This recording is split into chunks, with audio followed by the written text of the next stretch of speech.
Hello students, আশা করি সবাই ভালো আছো। আজ এই ভিডিওতে তোমাদের জন্য নিয়ে এসেছি নভেম্বর মাসের নতুন মডেল অ্যাক্টিভিটি টাস্ক ক্লাস 3 এর ইংরেজি বিষয় নিয়ে। আমরা নভেম্বর মাসে যে নতুন মডেল অ্যাক্টিভিটি টাস্ক পাবো, সেই টাস্কের ক্লাস 3 এর ইংরেজি বিষয়ের উত্তরগুলো আজ আমরা দেখে নিই এই ভিডিওতে। আর সেই সঙ্গে বলে রাখি, আমার নতুন নতুন ভিডিও পাওয়ার জন্য তোমাদের বিভিন্ন বিষয়ের উপর আমার এই চ্যানেলটিকে সাবস্ক্রাইব করে রেখো এবং পাশে থাকা বেল আইকনটি প্রেস করে অল করে রেখে দিও, তাহলে আমার সমস্ত ভিডিও তোমরা পেয়ে যাবে। চলো দেখি।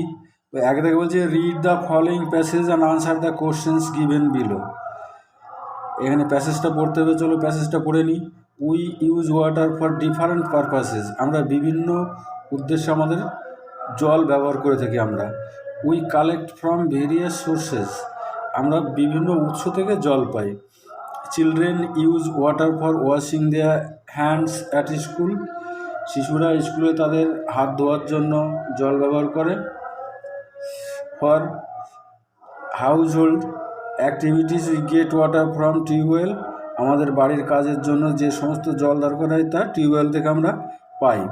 This water is clean and safe for drinking. এই জল পরিষ্কার এবং খাওয়ার জন্য নিরাপদ। A gardener waters his plants. একজন মালি তার গাছপালাতে জল দেয়। He gets it from ponds. সেই জল পুকুর থেকে সংগ্রহ করে। Water from wells can also be used for purposes like cooking, drinking, washing and bathing. জল আমরা কুয়ো থেকে যে জল পাই, সেই জল আমরা বিভিন্ন উদ্দেশ্যে ব্যবহার করে থাকি, যেমন রান্না করা, খাবার জল, কাপড় কাচা এবং স্নান করার জন্য। এবার দেখে বলছে make a list of the various uses of water. জলের ব্যবহারের উপর একটা লিস্ট তৈরি করতে হবে। 6টা আছে, 6 নম্বর। দেখো, 1 নম্বরে আমরা দিলাম ওয়াশ হ্যান্ডস, জল দিয়ে আমরা হাত ধুই। ড্রিঙ্ক, পান করি। কুক, রান্না করি। বেথ, স্নান করি। ক্লিন ক্লোথস, জামা কাপড় পরিষ্কার করি। ওয়াটার্স টু প্ল্যান্টস, গাছপালায় জল দিই। চলে গেল 6টা। এবার বি দাগে বলছে fill in the blanks using the correct form of the verbs or doing words. 4টে আছে, 4টে 4 নম্বর। এখানে 1 দাগে বলছে she dash to play in the field. loves রয়েছে, এটা এখানে লাভস হবে। কারণটাও আমি তোমাদেরকে বলে দিই। আমাদের কোনো বাক্যে যদি প্রেজেন্ট টেন্সে থাকে, প্রেজেন্ট ইন্ডিপেন্ডেন্ট টেন্সে থাকে এবং সাবজেক্ট যদি থার্ড পারসন এবং সিঙ্গুলার নাম্বারে হয়, তাহলে ভার্বের শেষে এস বা ইএস বসে। এখানে see third person singular number, তাই লাভস হবে। উই 2 দাগে রয়েছে we dash to school every day. Walk আছে, ওয়াক্স আছে। এখানে ওই একই নিয়ম, দেখো উই প্লুরাল নাম্বার, তাই ওয়াক হবে, শেষে এসটা হবে না। 3 দাগেও সে একই নিয়মে আই হিয়ার হবে, হিয়ার্স হবে না। I here the footsteps of someone. 4 দাগে দেখো আওয়ার টিচার। এখানে আওয়ার টিচার একজন সিঙ্গুলার নাম্বার, তাই টিচেস হবে, ইএস যোগ হয়েছে। Us English. এবার 2 দাগে কি বলছে দেখে নিই। Read the passage and answer the questions that follow. এই প্যাসেজটা পড়তে বলছে এবং নিজের প্রশ্নগুলির উত্তর দাও। প্যাসেজটা দেখো, prawns also live in water. চিংড়িও জলে বাস করে। Prawns are not fish. চিংড়ি মাছ নয়। দে আর ইনসেক্টস, তারা পতঙ্গ। They can also swim very fast, তারা খুব জোরে সাঁতার কাটতে পারে। The body of a pond is covered with a soft shell. একটা ছোট নরম আবরণীতে চিংড়ির দেহ ঢাকা থাকে। A prawn has no backbone. চিংড়ির শিরদাঁড়া নেই। এবার এ দেখে বলছে আনসার দি ফলোয়িং কোশ্চেন্স। 1 দেখে বলছে হোয়ার ডু প্রনস লিভ। চিংড়ি কোথায় বাস করে? আনসার দেখো, প্রনস লিভ ইন ওয়াটার। এ প্রথম লাইনে এসে দেখো prawns also live in water, এখান থেকে এটা হয়ে গেল উত্তরটা। এবার বি দেখে বলছে what covers the body of A prawns. চিংড়ির দেহ কিসে ঢাকা থাকে? একদম লাস্টে দেখো, লাস্টের দিকে এই যে the body of a prawn is covered with a soft shell, তাহলে ওইটা বসে গেল, the body of a prawn is covered with a soft shell. সিধাকে বলছে does a prawn swim slowly, চিংড়ি কি আস্তে আস্তে সাঁতার কাটে? না, এখানে দেখো বলছে they can also swim very fast, তাহলে no, a prawn swims very fast. হয়ে গেল। বিদাকে দেখো, বিদাকে বলছে write T for true and A for false against the statements in the boxes given below. তিনটে আছে, তিনটে ট্রু ফলস লিখলে 3 নম্বর পাবো আমরা। এ দেখে বলছে প্রনস আর ইনসেক্টস, এটা ট্রু, ওই আমরা প্যাসেজে দেখেছি। প্রনস হ্যাভ ব্যাকবোন, না এটা ভুল, তাই এফ হবে। প্রনের ব্যাকবোন নেই, সেটা প্যাসেজের মধ্যে রয়েছে। প্রনস ক্যান নট সুইম, চিংড়ি সাঁতার কাটতে পারে না, এটাও ফলস, চিংড়ি খুব জোরে সাঁতার কাটতে পারে, সেটা দেখেছি আমরা। এবার 3 দাগে দেখো কি বলছে, read the passage and answer the question that follow. Once upon a time 3 fishes live in a lake, কোনো এক সময় 3টে মাছ একটা হ্রদে থাকতো। They were very close friends, তারা ছিল খুবই ঘনিষ্ঠ বন্ধু। All 3 of them were very different from one another, 3জনের কিন্তু 3জনের থেকে সম্পূর্ণ আলাদা ছিল। The first one believed in fate, প্রথম মাছটা সে ভাগ্য বিশ্বাস করত, ভাগ্য বিশ্বাসী ছিল। He thought what had to happen would happen, সে ভাবতো যা ঘটার তা ঘটবে। The second one was intelligent, দ্বিতীয় মাছটা ছিল খুবই বুদ্ধিমান। He thought he knew how to solve a problem with his intelligence, সে ভাবতো সে তার জ্ঞান দিয়ে সমস্যার সমাধান করতে পারবে, করতে হয় কীভাবে। The third one was the wise one, তৃতীয় মাছটা ছিল জ্ঞানী মাছ।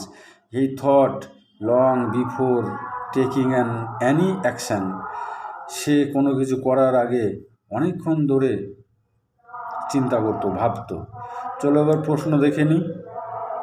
প্রথমেই এ দাগে write T for true and A for false statement against the statements is boxes given below, 3টে আছে, 3 নম্বর বলছে দেয়ার ওয়ার 3 ফিশেস, এটা ট্রু, এখানে 3টে মাছই ছিল।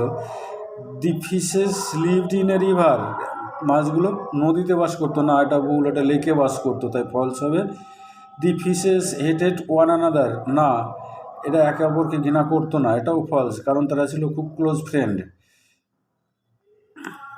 ঘনিষ্ঠ বন্ধু ছিল তারা।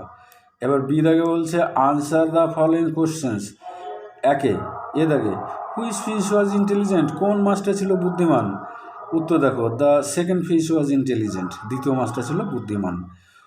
বি দাগে what did third fish do before taking an action, তৃতীয় মাছটা কোনো কাজ করার আগে কি করতো?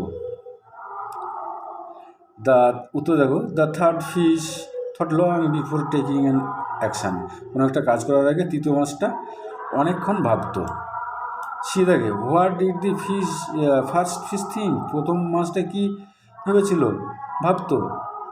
আনসার দেখো the third fish thought what had to happen would happen, তৃতীয় মাছটা ভাবতো যা ঘটার ঘটবে। 4 দাগে fill in the blanks with appropriate actions words from the list, এখানে লিস্ট দেওয়া আছে গেটস, ইটস, কাটস, এইগুলো দিয়ে শূন্যস্থানটাকে পূরণ করতে হবে। এ থেকে বলছে Rubina dash bread with a knife, Rubina কাটতো, কাটস হবে, Rubina Katz bread with a knife, ছুরি দিয়ে রুবিনা রুটি কাটে।